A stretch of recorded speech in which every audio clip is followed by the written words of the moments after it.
Welcome everybody to another edition of WCW 2004 here in TW 2020, and we're moving on towards Halloween Havoc, and now for our second show of the, a build-up.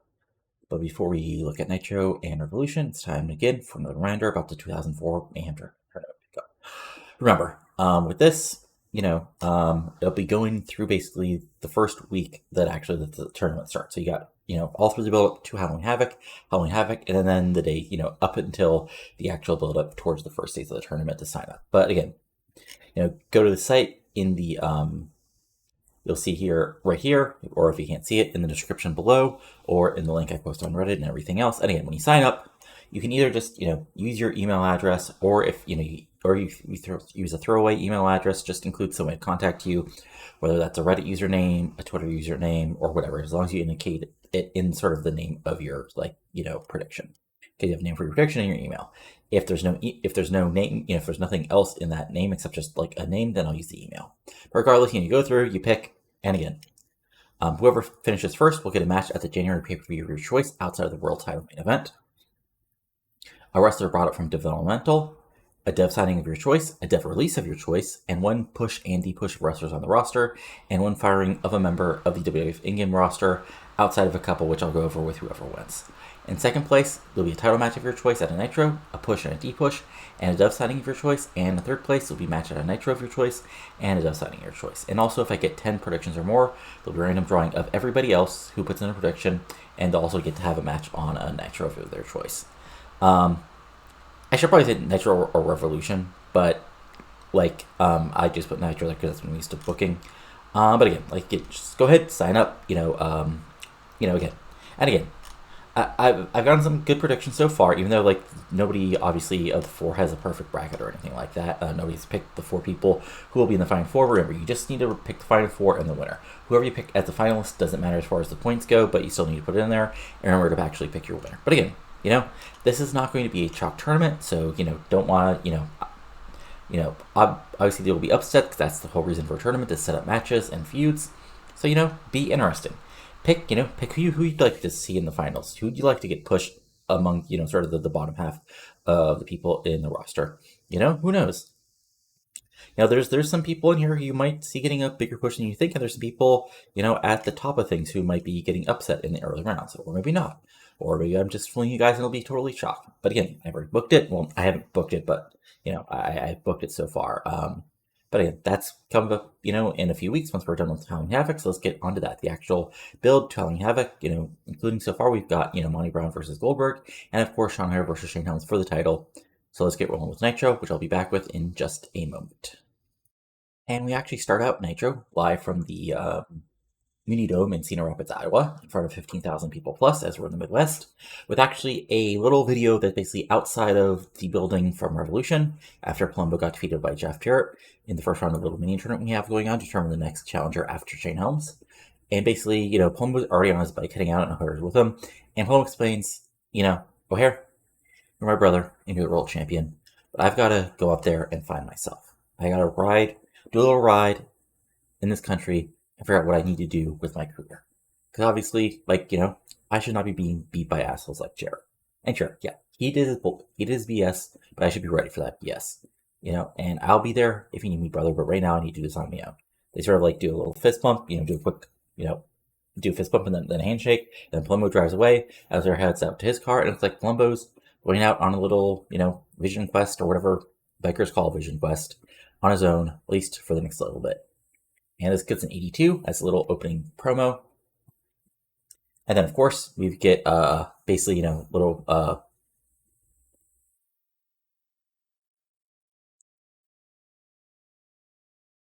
quick graphic, showing it's going to be RVD versus Booker tonight. And sort of finally blow off their feud. This gets a 68 as just a little 1 minute graphic. And then we go to the ring for our opening match. No opening promo this time, as it's the match to determine if Morningstar and Macias will get a title shot without going through the rest of the division. And it's a really good match. Ooh, they don't click. That's unfortunate. Shit happens. Anyway, and about that great heat and good wrestling, Morningstar defeats Alex Wright in 12:43 by pinfall to the last rights. You can sort of imagine this match. Actually, Morningstar is the smaller guy, so he plays, I guess, heel and peril as Wright tries to pull him apart, but Morningstar does some quick cheating tactics, does some high flying, But eventually, like, Morningstar is able to hit a few hook moves in a row, slip in, hit the last rights on Alex Wright, and get the big 1-2-3 pinfall during the title shot for him and Macias at Halloween Havoc. So overall, 77. It's not like a bad match, just like slightly disappointing because these guys could be better. As Morningstar gets a 72, Alex Wright gets a 73. And then, so we'll do a little bit of pre-booking. As that's for the tag team titles. Alex Wright and Chavo will defend their titles against Macias and Morningstar.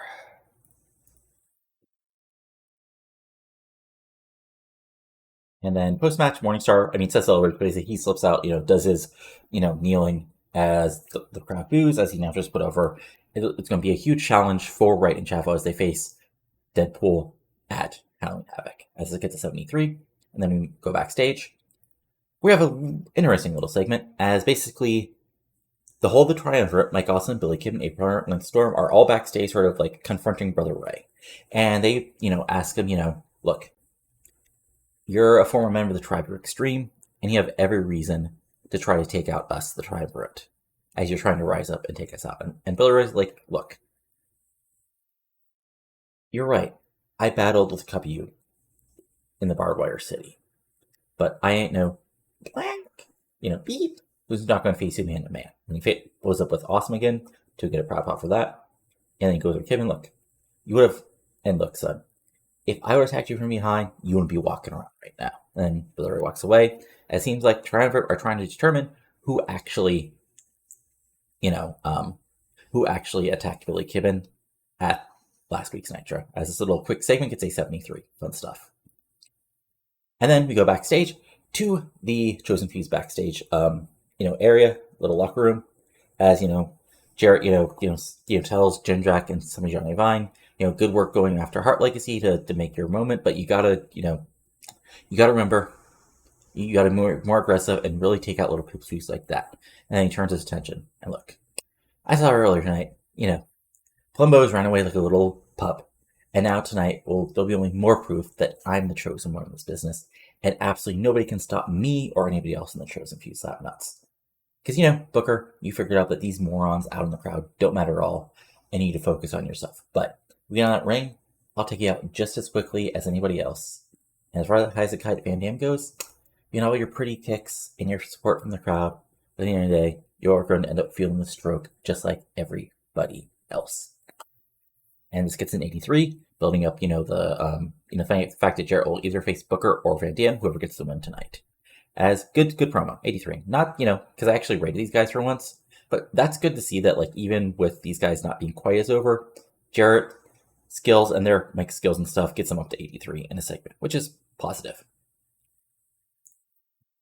And then we cut back. Well, we come back from commercial. Leo Skipper does a quick backstage promo, says it's still prime time. I'm still the cruiserweight champion. Looks like they got another scramble going on in Revolution in a couple days. Cameron will be the next man to feel the overdrive as I continue to prove I am the greatest cruiserweight in the game today, and there's nobody that can stop Leo Skipper. 47. Again, not the worst promo, not the best either, but still building up Elix throughout the year. Then we go to our ring for our second match, which was built up last week, or basically I think Revolution. Or basically, it is if Angel Fox gets the win, then Tricia has to face her at Halloween Havoc. But if Ron Jonah would get the win, then it'd be Trish Stratus versus Lizzy Dumas. And unfortunately, Roy Jonah might have a long career here in WCW, but Angel Fox is a former women's champion, despite the fact she's sort of playing second fiddle to Lizzy Dumas right now. She's still a very talented competitor, and she gets the win here pretty easily. No cheating, just, Roy Jonah is still a young pup, about around her years. Angel Fox has a little bit more experience, especially here on the big stage of World Championship Wrestling. And she gets a pinfall with the Angel Snap. This gets a 43. Not the best because Ronnie Jonah is not that over yet, but Angel Fox still gets a 54, and Ronnie Jonah gets a 34. And of course, post-match, we have a bit, of course, because of heels, Angel, Lizzy Dumas, former Lita, in case you guys forgot. And of course, Lexi James goes for the beatdown, but Tricia Skye comes in to make the save and battles them off, and there's a stare down between Angel Fox and Tricia Skye as the crowds pop, as it gets a 57. And officially set up for Halloween Havoc. Our second women's match of the show. Tricia Skye versus Angel Fox.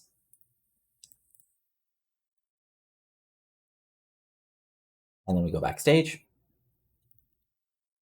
Where now the Triumvirate are entering Ron Simmons, and Ron Simmons just like looks nonplussed about the whole affair, and basically, Billy Kidman says, "Look, I understand. You're coming back to WCW after so long, trying to remind people that you actually matter. So you have to go after a guy like me, a rising star. So just admit it. We'll beat your ass, and that'll be it." And Simmons just sort of looks at him and says, "Damn, you think I would take you out from behind, kid?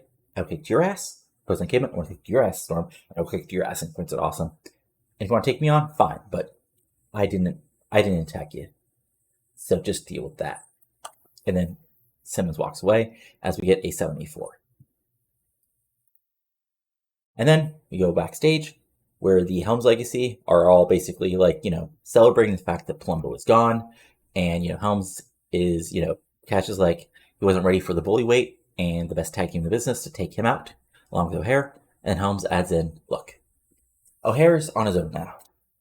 And when he faces a big slab of meaty meat, like Reno in that ring, a former tag team champion, and, a former running buddy of his, he'll be reminded why.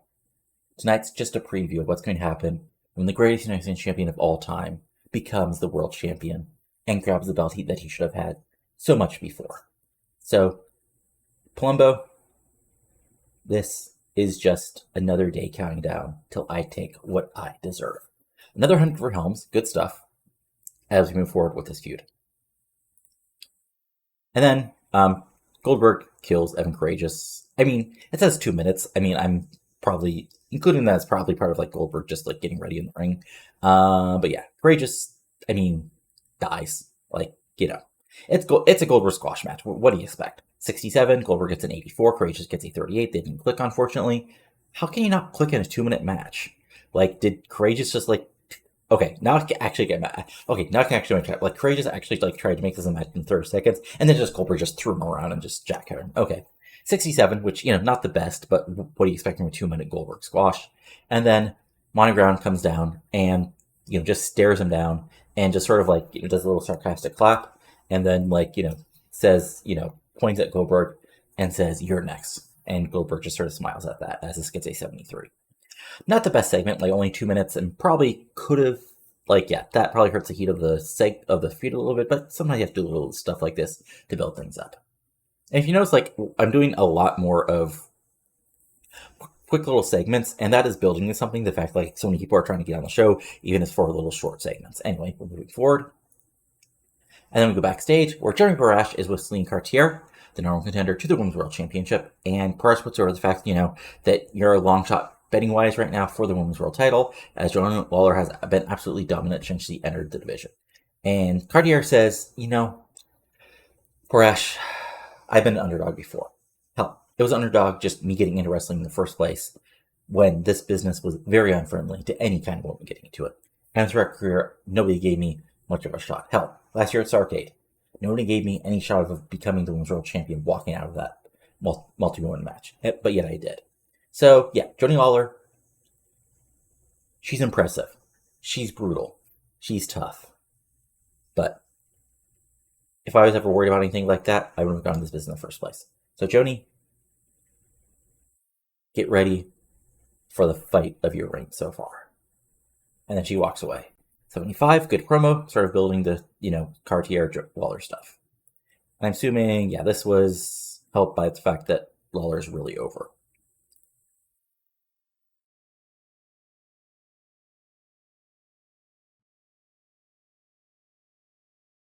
So, when you try to do a segment and you completely screw it up, that obviously should not be Charles Robin. That should be Chavo Guerrero Jr., and we're just going to pretend it's Chavo Guerrero Jr.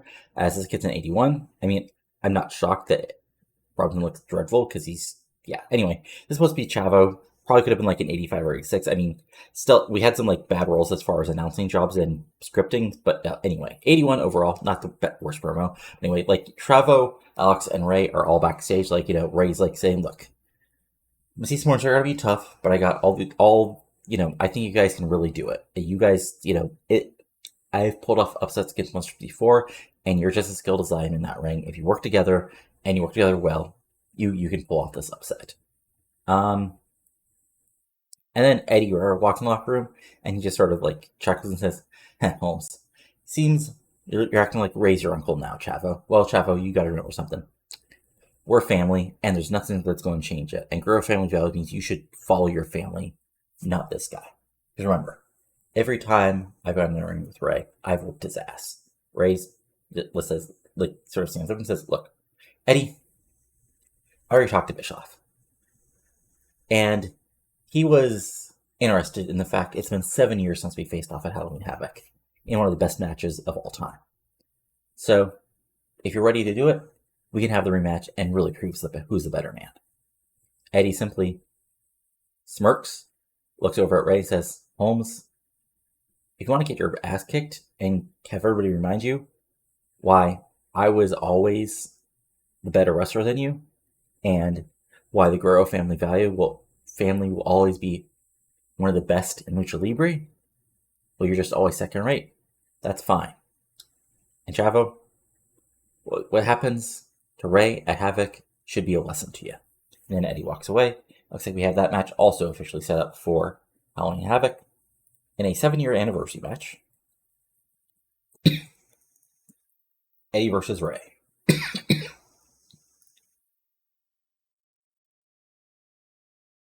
But yeah, this probably could have been like an 85 or an 86 if it had been Chavo instead of Charles Robinson, but you know, what can you do? As we move forward. And then we have a fun little match as Tank Toll. Okay, that was not a choke slam. Man, I have to try to look up Tank Toll's finishers again. Anyway, and about the terrible wrestling nods from Crowdy, Tank Toll runs over Finley in 3 minutes. It says it was a choke slam, but let me actually look that up real quick. Okay, it says his finisher was called a tank turret. And I'll figure out what that actually is at a later point. But he hits that, like, and this is pretty much a squash. Like, Finley gets a little bit of offense in the end, but this is basically just put Tolan's over, as he gets a 49, Finley gets a 43, as Tolan goes over and gets the big win here on Nitro. And then him and Don Marie celebrate to the boos of the crowd to a 50, as Tolan does a little shimmy and shake. And his gimmick is getting stale, which I'll have to note here and fix off screen. But still, decent stuff. Again, you got to build up people now that we got new people coming up from the developmental, including Toland, Ray Lippin, Ken Anderson, etc. And then we go backstage with a quick promo from AMW, as, you know, we're not afraid of spooky SOBs or anybody else. Whoever ends up with the tag gold, we're going after them no matter what. So whoever are those champs, sorry about your damn luck, because America's Most Wanted are coming for you. 69, decent little short promo. Again, quick little statement just to get them on TV, as putting over the fact that, you know, everybody's trying to get what everyone wants on TV that they can. And then we have another fun little decent and kind of a slightly longer segment, as the Triumvirate are with Jeff Hardy, and Kevin's like, "Look, we're interviewing other people, but at the end of the day, Hardy, you know, it was you. You're jealous of the fact that I was always the better cruiserweight wrestler than you, and that I've been better, that you've been seen as an underachieving failure since you came here. Well, I've been part of the greatest group in professional wrestling." Hardy fires back like, "No, look, if I wanted to fight you, I would have fought you. So Kidman, get over yourself. And look, I've beaten everybody. I could beat everybody one-on-one if you wanted, and I'm not going to attack you. So just get over it, okay?" And like Awesome's like, "Oh, you think I couldn't Awesome you through this against those lockers?" And Hardy's like, "Of course you could. 3-on-1, but in that ring, you'd be the one going through a table, man, not me." And like, it looks like there's about to be a fight when some, you know, but then they fight off. We'll just have to go and see about that as they walk away, as this gets a 79. But we still don't know who attacked Kidman last week on Nitro. Let's move forward to our match, I believe. Yeah, so in our semi-main event, which gets a 73, which, not as good as I wanted it to be. Let me see here. Was this hurt by anything, or was it was short and stuff? Oh, shit. I forgot that storyline. I'm a moron. I forgot to add story. Okay, so this probably could have been a high 70s if I remembered that story. But okay. Anyway, so yeah, decent little brawl, like just power match. Reno gets a little bit of offense in, probably hits a big, you know, suplexes, slams, all that stuff. But O'Hara eventually wants to come back, battles back, lariat, you know, power slam, lariat, Widowmaker right in the middle of the ring, and just a straightforward pinfall victory for the WCW World Champion over one half of, you know, we're the better tag teams in the past couple of years in this save. 73 over, like I said, O'Hare gets an 83. We're not to 69 because they get no storyline. But of course, post match, because these are heels, first, as O'Hare gets up, Cash runs in and he just gets bodied. Like, O'Hare just nails him with a big boot, a big lariat. But then Helms attacks from behind, and he actually like knocks him from behind with a big like sort of like springboard, and he goes for the Nightmare on Helm Street. But O'Hare gets out of it, and then O'Hare grabs him, suplexes him to the outside, and then there's a stare between all three members of the Helms Legacy on the outside, and O'Hare in the ring as the crowd cheers. As the announcers put over, it's going to be O'Hare Helms at Halloween Havoc, as that gets an 82. Fun stuff. And then we cut the backstage area where Noble's backstage. AJ Styles is backstage, and Jimmy Noble comes up and says, "Kid, you think you're something special?" And AJ's like, "What? What are you talking about, Noble? Look, I've fought and clawed my way up to the top. I beat Eddie Guerrero. I could have beaten Goldberg. And you think just because you got some fun wins on the undercard and you're part of some good tag team matches that you get to rise above me? No. You need to earn your spot. You need to earn your spot by beating somebody like me. But you need to earn your chance at beating me." And he sort of says, "Fine, what do you want?" "Well, I think you need to face my big man here, Sable. And if you can get past him, maybe I'll think about giving you a match." And AJ shrugs and says, "Fine, go talk to Bischoff. I'll beat your big lunk, and then I'll remind you why I'm phenomenal." 78, decent little thing, building up their feud that's, been built up because of the big tag match last week, and then we move forward, where, Kidman, Awesome, and Hunter enter the locker room, and hey, Lance Storm's been taken out. He's just splayed out, completely knocked out, unfortunately. As this gets 73, and still don't know who's been attacking the Triumvirate. And now I believe it's time for our main event. Which again, last time, was a really awesome match. Actually, sort of overachieved. As but this is the same sort of match. Booker does his Booker stuff, lots of brawling, knees, elbows, sidewalk slams. Goes for the bookend early, but RVD fights out of it. RVD, hits his kicks, big dive to the outside. Goes for the Van Daminator early, but Booker's ready for it and just tosses the chair and blocks the kick. Booker goes back over on offense. Actually hits the bookend, but it's too close to the ropes. He goes up top for the Houston Hangover, but RVD rolls out of the way, hits the Rolling Thunder. Goes up top, 5-star Frog Splash, but Booker gets his knees up. Both men down, up to a count of 8 or 9. They start fighting again. RVD takes advantage, actually hits the Van Daminator, goes for the 5-star Frog Splash, but Booker barely rolls away. Booker goes for the bookend, but RVD fights out of it. Big sort of sides, a belly to back suplex by RVD, hits Rolling Thunder. Carmel tries to get involved, which allows Booker to sort of hit him, tries to knock RVD with a chair, but RVD again hits the Van Daminator again, goes up top, 5-star Frog Splash, and gets the win. And 90, really good match. Booker gets an 87, RVD gets a 93, and Rotterdam gets a big win, and now we'll face Jeff Jarrett. Let's see, was there anything bad about this? Low heat for the feud, okay, that's not the worst. Inconsistency, and Scott Hudson announcing, okay, not the end of the world. And then post-match, Booker Show rolls to the outside and disappears, and RVD, is pointing himself, as a crowd comes on, as he's announced as the winner. And then, bam, bam, bam, Jeff Jarrett and the rest of the Chosen Few come out, and they surround the ring, but RVD has his chair, and he's ready to fight as Johnny Devine gets up to the ring apron, and RVD just comes over and just hits a feint of a sidekick, which causes Devine to fall down. And it looks like they're finally going to get in the ring. As WCW officials come down and sort of break things up, as youngsters put over, it's going to be RVD versus Jeff Jarrett, German, who'll get the next world title shot. As that same gets 100. Good stuff. And overall, we get a 91. Really good show. Really good show.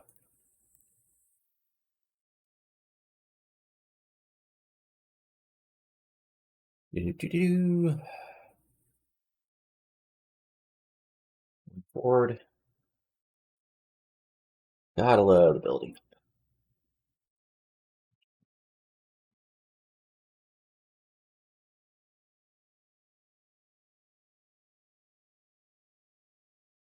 Yeah, hirings. Oh god.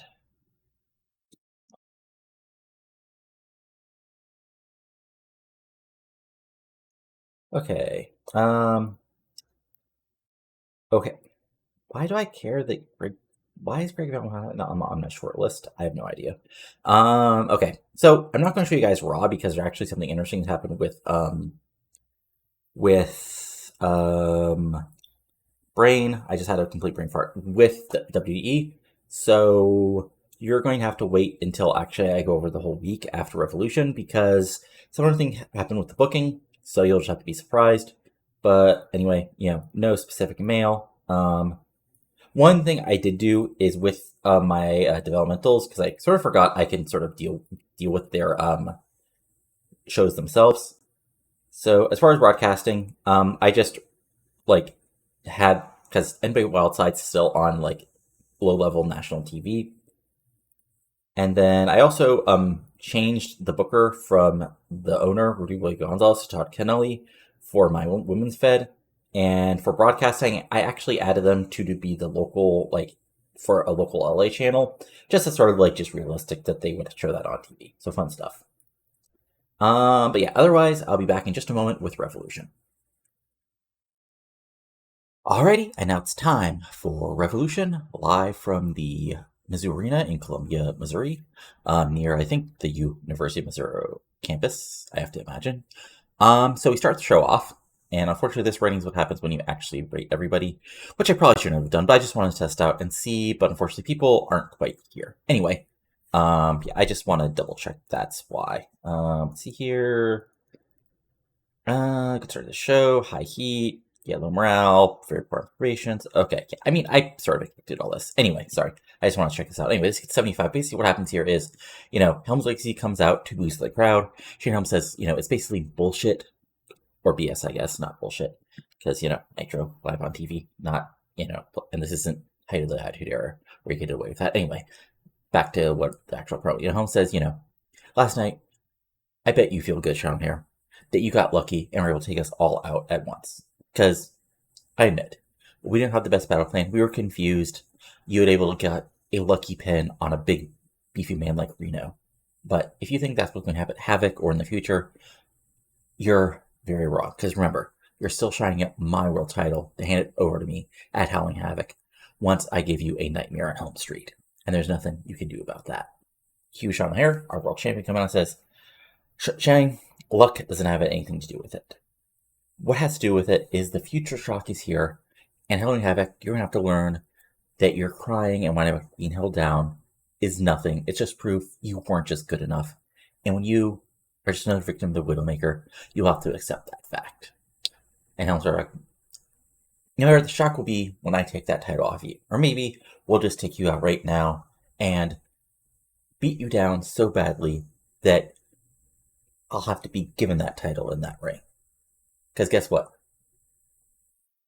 Your brother Chuck's not riding out here on a motorcycle to save you. He's out in the country God knows where. That's true, but hey, I kicked all your asses once, I can do it again.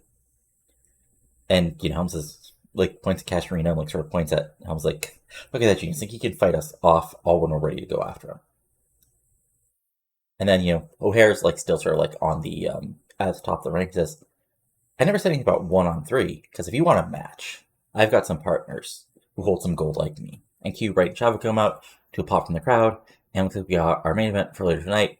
It's Shane Helms and the current tag team champions Alex Wright and Chavo Guerrero taking on Reno and Cash, longtime tag team stalwarts of the division, and O'Hare's challenger at Havoc, Shane Helms. So 75 basically because I actually rated everybody, which probably shouldn't have done, but I just wanted to test things out to see what could have affected, not the end of the world. And then we go forward to a quick little backstage segment as Jason Jett, with his TV title, is trying to, chat up some random backstage worker who you may find familiar, who was a local worker, so I just gave her, but, she, as Jett's saying, look, baby, I'm TV champion. I got gold, so I can take you out all the sites. In fact, I can take you out to a better site than this crap hole. Cue somebody tapping on the shoulder and walks on Dean Malenko. And Jett's like, what's up? What's going on, old man? Dean's like, you got lucky last time. But one more chance in that ring, and I can show you why I'm the man of 1,000 holds. Just fine. If you want me to take you out again and really explain to you why you need to go to the nursing home and get somebody to walk you around and explain to you why you shouldn't be wrestling anymore, that's fine. Because I'm money and you're not, Dean. So it looks like we're going to have a rematch for the TV title eventually between Dean Malenko and Jason Jett. And yeah, I mean, that's not shocking. Not the best because, I mean, it's Jason Jett and Dean Malenko, not the best promo people in the world, so what can you do? But anyway, we're backstage when, I mean, not backstage, but, you know, all the competitors for the Cruiser Scramble are out in the ring. When all of a sudden, Prince Jose's music comes out, and he comes down, you know, to the ring, and he says, "Gentlemen, I'm not here to fight. Well, I'm hopefully here to fight, but I want to offer you enough money for you to walk out of this match and take your spot." Blitz, Yang, who's even could be say no, but after a moment, Ray Lipin says, "Hey, mate," or not mate. God, I forgot the slang, but he says, "Man, I'm fine with that. I could kick all these guys' asses, but if you want to take a shot at it, I'm happy to go out on the town on your money." So there's an exchange of cash, handshake, and then Ray Lipin leaves, and I guess Prince Jose is taking Ray Lipin's match in the Cruiserweight Scramble. As this gets a 49, and Blitz's gimmick we're changing to a Young Masked Hero. Great, good stuff. And yeah, not the best because, you know, again, Jose and Lipin were slowly getting these guys more over, and now it's time for the Cruiserweight Scramble, which is, of course, a high-speed rama, as we got Blitzkrieg, Prince Jose, Tony Kuzina, Yang, simply joining the line, and Tank Tolan all in here. Tolan acts as basically a base, throwing people around. Divine gets some big spots and almost gets the pinfall a couple times. But, you know, Yang and Kuzina do Yang and Kuzina flippy stuff. Prince Jose tries to do some quick roll-ups and La Mistrales to get the pin. Eventually, actually brawls. Things eventually break down, and I forgot one of Blitzkrieg's finishes a submission, so this was not a submission. Blitzkrieg hits his big 450 splash on Yang after we get a dive train and gets the 1-2 victory to become the #1 contender to the Cruiserweight champion. This gets a 60, which is actually pretty good. Tank Tolan gets a 50, Simply John Divine gets a 60, Yang gets a 49, Kuzina gets a 45, Osei gets a 49, and Blitzkrieg gets a 52. And then, so that sets up that for the pay-per-view. Not the biggest match, but still an important match to have as a title defense.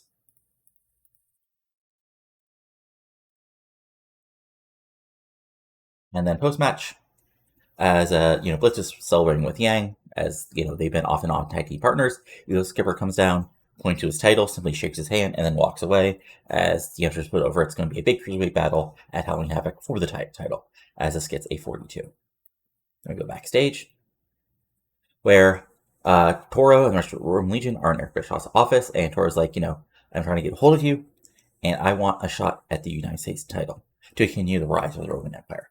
And Bischoff is like, you know, you've been doing well, Toro, but you still need to earn that title shot. So tonight, why don't you take on the former United States champion, Yoshihiro Tajiri, and if you beat him, you get the title shot at Halloween Havoc. Toro says, well, the Roman Empire, Paisan, did not quite get to Japan, but tonight will just be preview what have happened as we rise to victory. And then we walk away as Bischoff just sort of like sighs and shakes his head as he calls to make the match, as this gets a 66. Fun stuff, building up a little mid-card storyline for the United States title. Then we come back from commercial with Jeremy Borash is with Keenan Sharp, as, you know, Borash, you know, puts over that, you know, Sharp has been, you know, a little not totally in the same prominent spot since he lost the United States title. And Sharp says, look, it's true, but I'm not only disappointed in myself, but I'm more disappointed in all these fans who have not walked the path with me. So tonight, I will begin a new path that all of you can follow behind me. And soon, you'll know what happens when somebody gets in the ring with me and I destroy them. You see, I'm facing some guy named Ken Anderson tonight. Ken, I'm sure you'll be a great wrestler right now, but right now, you're just in my way. And tonight, I'll prove why you should follow the path. As Sharp walks away, 57, not the best promo, but again, sort of rebuilding him up, because again, like, yeah, he's been basically not quite totally off TV, but sort of not quite there totally, since the little US title feud with Tajiri and such. And then we have the match set up on Nitro as an extremely short match. AJ Styles defeats Ebony Sable in 5:52 by DQ when Jamie Noel ran. So, I mean, honestly, this is pretty much every Ebony Sable match, and honestly, I mean, I'm going to give him a little more time to work out, but he hasn't been quite improving, but I have chances to improve.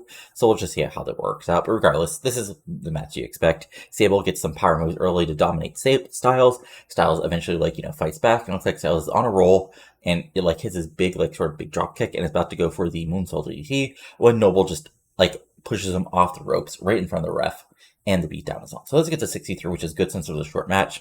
AJ gets a 75, and Mini Sable gets a 35, and then the beatdown is on until WCW officials break him up, as Noble, screams at him, "This is not your time, kid. It's my time, and there's nothing you can do about it." And this gets a 65 as we build up this feud, and after the commercial, it's announced by the announcers that, AJ Styles has gone to WCW officials and has been made. AJ Styles will face a big test in his career as he faces Jamie Noble at Halloween Havoc. And we move forward. Backstage, as Hartley Legacy are just backstage, and all of a sudden, Mark Jindrak and Sylvia Grindvine just attack them from behind, throw them into the stuff that's backstage at a wrestling show, and leave them on and says, Jeff wanted to get aggressive. Well, here's some damn aggression. We're going to be top of the tag team division, and there's nothing you Canadian punks can do about it. As they walk away, this gets a 63 as we continue to build up this little undercard feud. And then we go backstage where Tricia Skye is, beginning to cut a promo about saying, month after month, week after week, Liz, you keep on trying to avoid me. Eventually, I'm going to get you in that ring.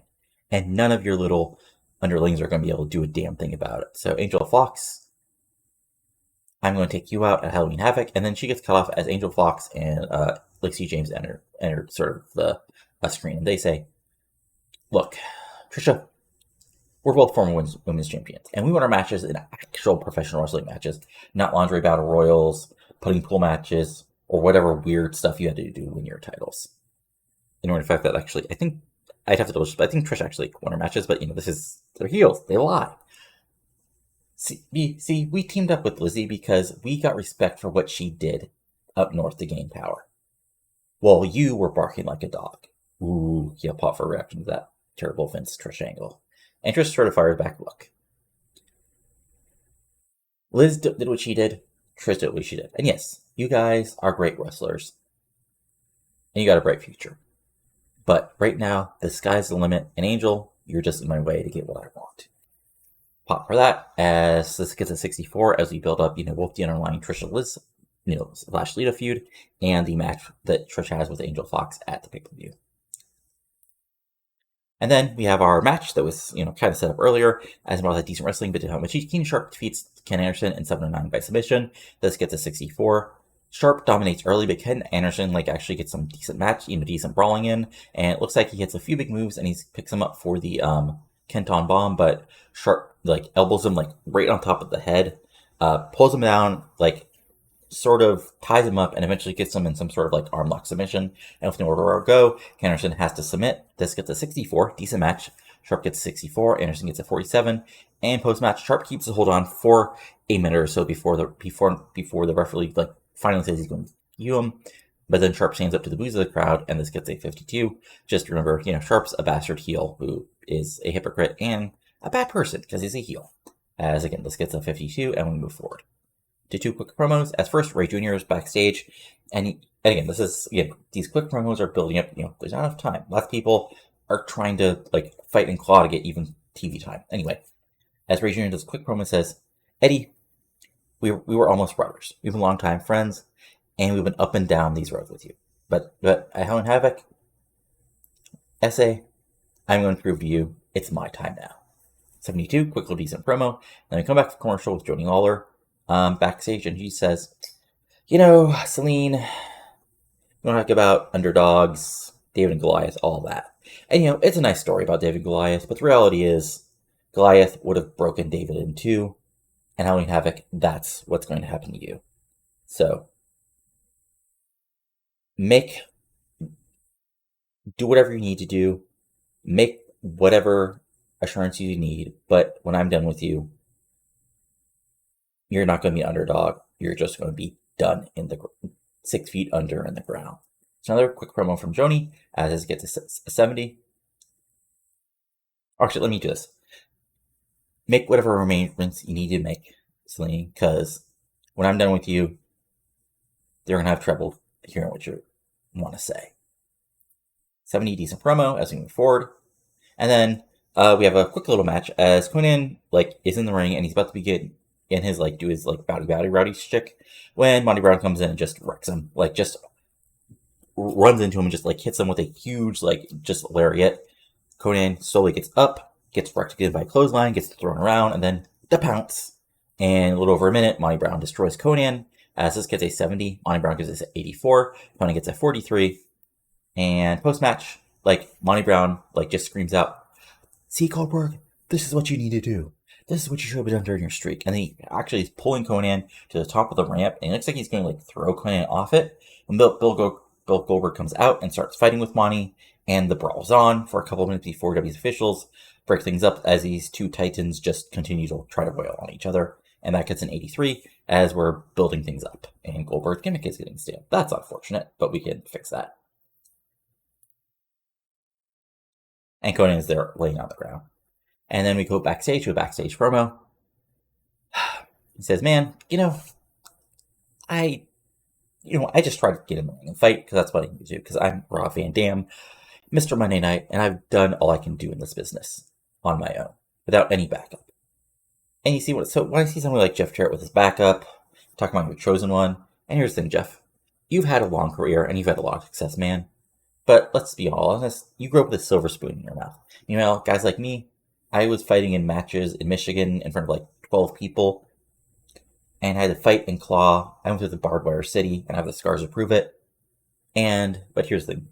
On Nitro, I'm going to take that one last step, and I'm going to beat you. I'm going to earn another world title shot. And next time, I'm not going to fail. So, Jarrett, you don't talk about being chosen one. We can talk about being chosen all you want. I'm going to earn what I need to do.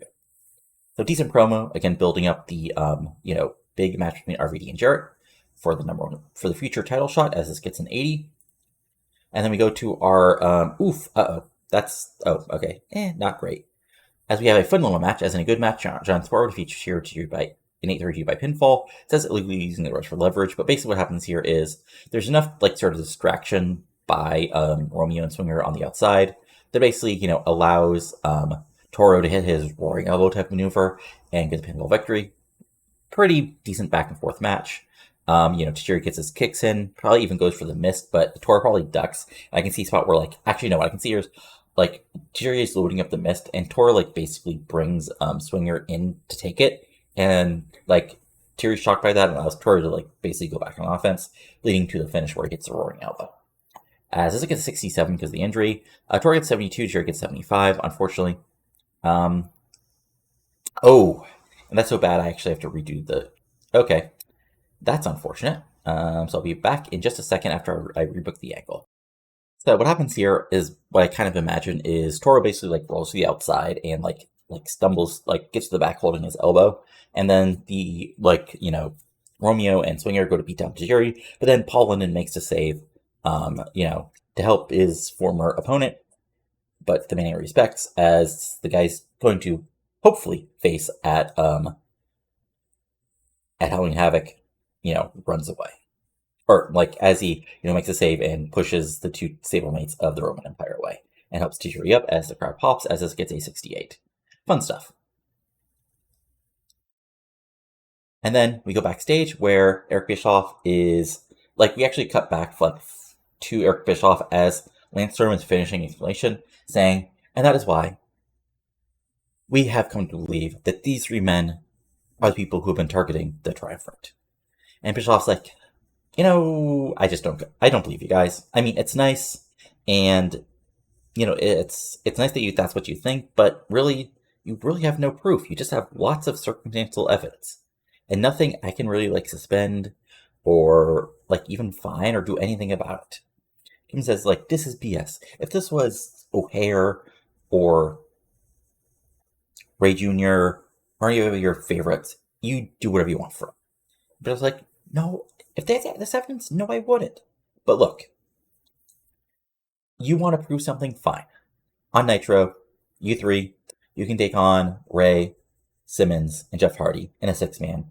And hey, maybe if you beat them, they'll tell you what's going on. Or maybe you'll get some proof there in that match of who's been attacking you guys. There's a motive, Kim's Awesome says, you should just give us what we want, but fine, we'll kick their ass on Nitro. As this gets an 84 and sets up a big 6-man match for Nitro, as it'll be the Triumvirate of Kidman, Awesome, and Storm versus Ron Simmons, Jeff Hardy, and Brother Ray. As this gets an 84. Decent stuff. And then we have our main event, which doesn't do great. Doesn't do great.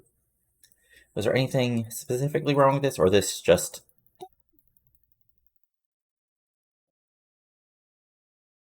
Let's see here. Nothing. Inconsistency, low morale, inconsistency.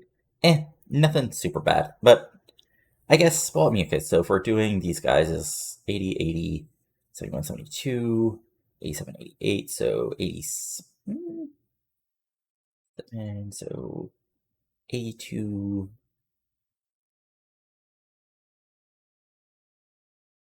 I mean, yeah, I guess it sort of makes sense. I sort of forget sometimes that Cash and Reno and Chavo Ray, right, are getting better, but they're not like top tier like main event guys quite yet. And that Helms and O'Hare, well, really good. Can't quite like totally build a match. Anyway, this is your very typical like classic 6-man main event of a TV show, back and forth. Everybody gets their spots in. Ray and Chavo look good as a team.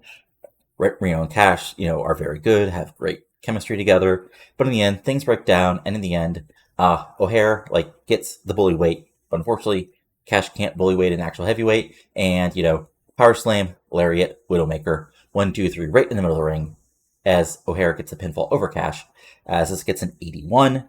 Like I said, Chavo gets an 80, Alex Wright gets an 80, Sean O'Hare gets an 87, Shane Helms gets an 88, Cash gets a 71, and Reno gets a 73. And then the post-match, almost immediately, the lights go out and they come back up. We see some Morningstar in the ring, and they go after Wright and Chavo, attacking them. O'Hare tries to make the save, but then he gets jumped by all 3 members of the Helms Legacy, and then it looks like they're going to try to take out O'Hare, like they said earlier tonight. Big pop as Jeff Hardy comes down to make the big save. As this gets an 85, as it's he doesn't quite he can't fight off all 3, but he comes down, and just it being slightly 2-on-3 is enough for Helms Legacy to back down, because of course they're sharp, swarmy heels. 85, decent stuff, and overall, maybe not our best show. Okay, 81. Okay, yeah, I sort of expected that, because honestly, the middle of this show was not good, and I had the bad opening, so yeah, I really didn't ever. This is yeah. And honestly, I didn't have any of our top tier guys except for O'Hare early on.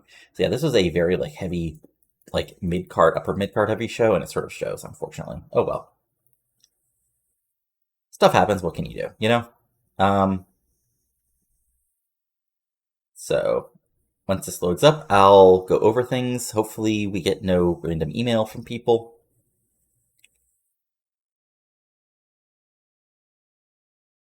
La la la la la la la la. Come on.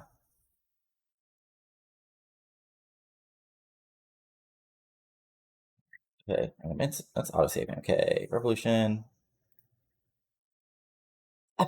Okay, I don't care, Sky 1.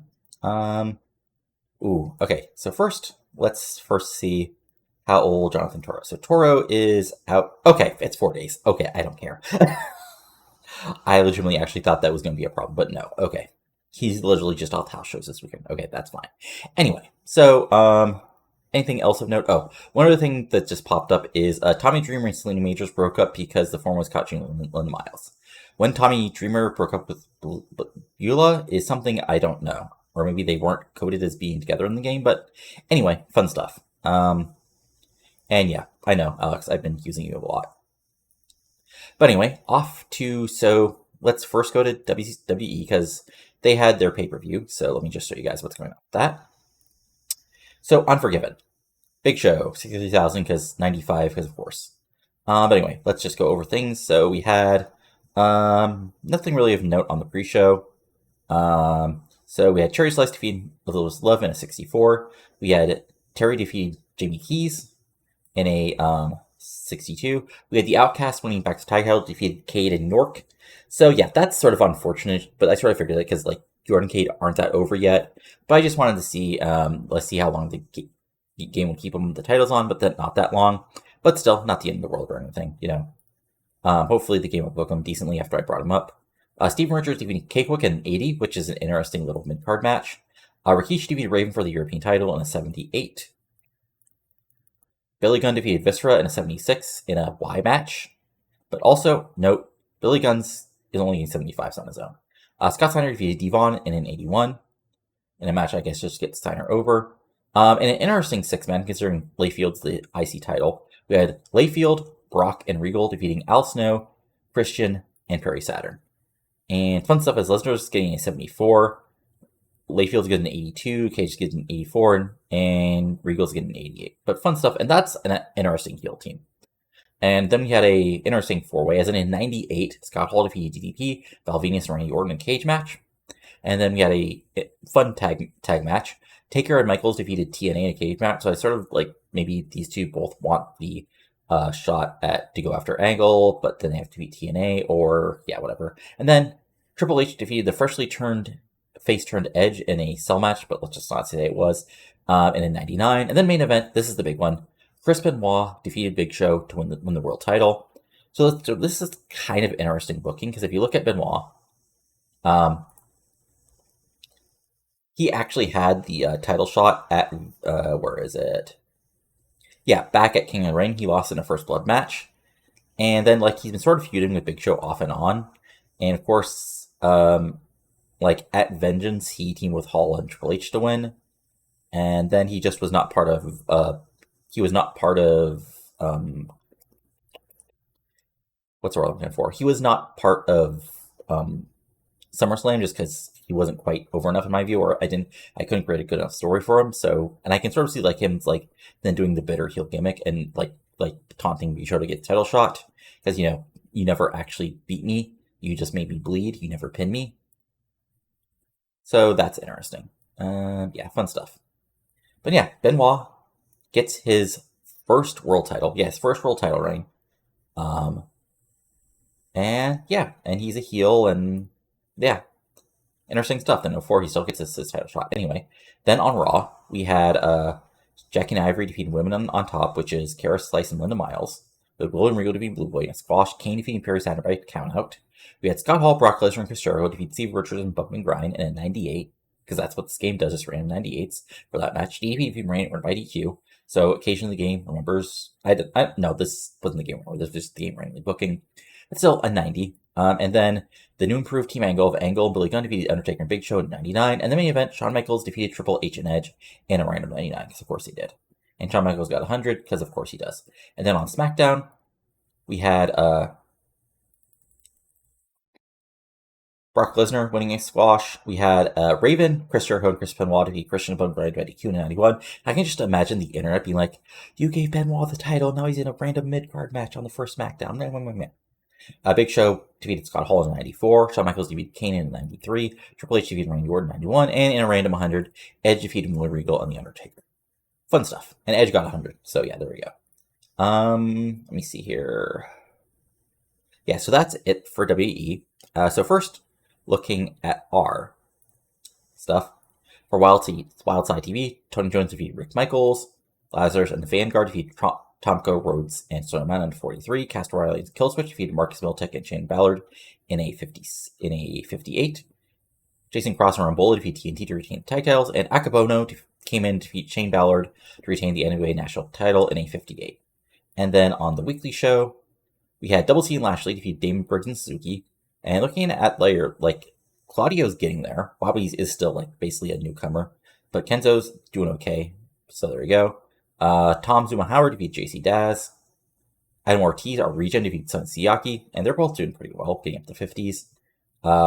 Kay Graves, Hero, and Marcus Patel defeat Rick Michaels and Trevor Rhodes and Stone Mountain. So that's interesting. Chance Prophet defeated Keith Walker in a 66. Jason Cross and Chris Rambola defeated Cassie Riley and Travis Tomko to retain the tag titles, and Adam Jacobs defeated Shane Ballard and Jimmy Rave to retain the Wildside title. So fun stuff. And also as a note, I forgot that you can actually like create stuff. Like, so I created, because again, if you're actually ever heard of Wildside, for years, like Jeff G. Bailey was like sort of he was basically their like Jimmy Hart or Bobby Heenan, like they're just heel manager forever. And it was always called the NWA Elite. And it was always like sort of a spooky, like look up some Jeff G. Bailey promos on the internet. They're actually pretty good. Unfortunately, Bailey doesn't have great stats in the game, but I think it's interesting. Anyway, I'm ranting. But like, so I created the NWA Elite and basically threw in all the spooky guys in a stable just to do it. But yeah, fun stuff. And then for our women's fed, we had first the weekly show, which had Beth Phoenix and the non-gay partners defeat Mischief and Mega Women in a 44. Only Osaka defeated Allison Danger in a 58.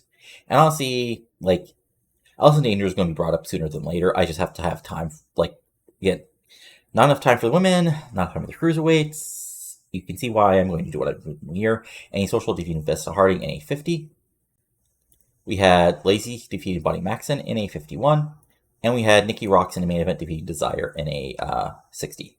And then on the actual, their monthly show, we had Becky Bayless defeating Allison Danger in a 48. So, yes, Becky's putting over Allison. Ariel, Miho Osaka, and Desire defeated Mischief and Mega Women. And Ariel's at a 60. Desire's at a 65. So, interesting stuff. Beth Phoenix defeated Vesta Harding and Bonnie Maxon in a 52. Nikki Ross defeated Annie Social in an I Quit match in sort of, I guess, the tag titles feud doing a singles match, so big win for Nikki Rocks. And Cheer Melissa defeated Lacey to retain the title in a 50. So not the best, but what can you do? Since I've taken a lot of their better guys. So again, to look at what the NWA Death Fed is doing. Some people walked out. Matt Bentley, interesting. Oh wait, that was a while ago. Anyway, so first for their weekly show, Skin and Ivan and Jimmy Jacobs defeated John Cena and Dustin Lee in a 39. Cena's already up to a 44. So he'll be, out here pretty soon. We had the Divinity of Scott Vick and Ray Steele defeat Logan Kane and Excalibur in a 51. We had ECMO and Grunge defeat BJ Whitman and rookie Shane Page in a 53 to retain the tag titles. And Matt Striker defeated Russ Haas to retain the HWA Heavyweight title in a 53. And then OVW. Let's see here. Mafia defeated Charlie Haas in a 49. Christy Ritchie defeated Chantel Taylor to retain the OVW Divas title in a 40. Danny Doran defeated Steve Bradley in a 52. Lizzie Borden, Evelyn Chambers, who is a regen, defeated Angel Orsini, who's Miss Natural, and Angel Orsini in a 48. And Evelyn Chambers is already up to 27. Let's see here. Riku Constantino won a match. Homicide and Spanky defeated Science Solution, who's basically one of the Bashams and Bull Buchanan in a 62 in a main event. Justice defeated Maven, retaining the OVW title. And then for your other weekly loop show, Mafia defeated Steve Bradley. Evelyn Chambers defeated Chantel Taylor in a 30. Yikes. Dane Jordan defeated Charlie Haas by DQ. Science Solution won a match. Let's see here. Homicide and Spikey defeating the A Squad, and Justice defeated Rico in a 66. So fun stuff. And one other thing I wanted to show you guys is Gaia had a big show. Main event was Hikari Fukua defeated Toshi Amieto in a 74. And Manami Toyota and Taka Onoi defeated Miko Satomura and Akira Hoto in a 73. So fun stuff. And other fun matches. Aja Khan doing a job. Nobody really from America, but just want to show you guys that. And I think that like AEW, that's from forever ago.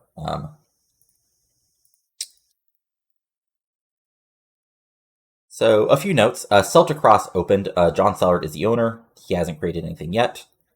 CML, what I did for CML is I gave them back I gave them back like control of their arenas. I also what's the word I'm looking for here? What I did was I added a new TV show and arena Coliseum show. So they'll use their two like basically owned shows or two owned stadiums or two. So, but unfortunately, that's also. Yeah, let's see here. Production. Yeah, production is a problem. Like, they're paying a lot for production, so I might have to, like, go back in and mess with that just to see how they're doing compared to Triple H. Anyway, sorry. So hopefully that'll help as far as, like, and also recreated their dojo. So they'll just have to see what they do, because, again, like, realistically, they should not be losing this much money, and I'm going to try to help them from not dying, just because that would, like, totally kill realism as far as I'm concerned. Anyway. See, Douchebag for Vern actually also was created. I think I showed you guys that, but they're basically like just a ring, like basically a Walter style fed. And interesting stuff so far. Let's see here. Dragon Gate still exists. Dublin Championship Wrestling was already also created. Grand Scene Quebec exists. Irish Wrestling, that's existed forever. Let's see here. Anything else of note? Wrestling integrity is sort of a rising from the ashes of, yeah. So, yeah. Maryland defeated David Young, Savio Vega. I mean, not quite pure wrestling, but, what can you do? Super Gals also exist as a company. And I think that's it as far as like random stuff to show you guys.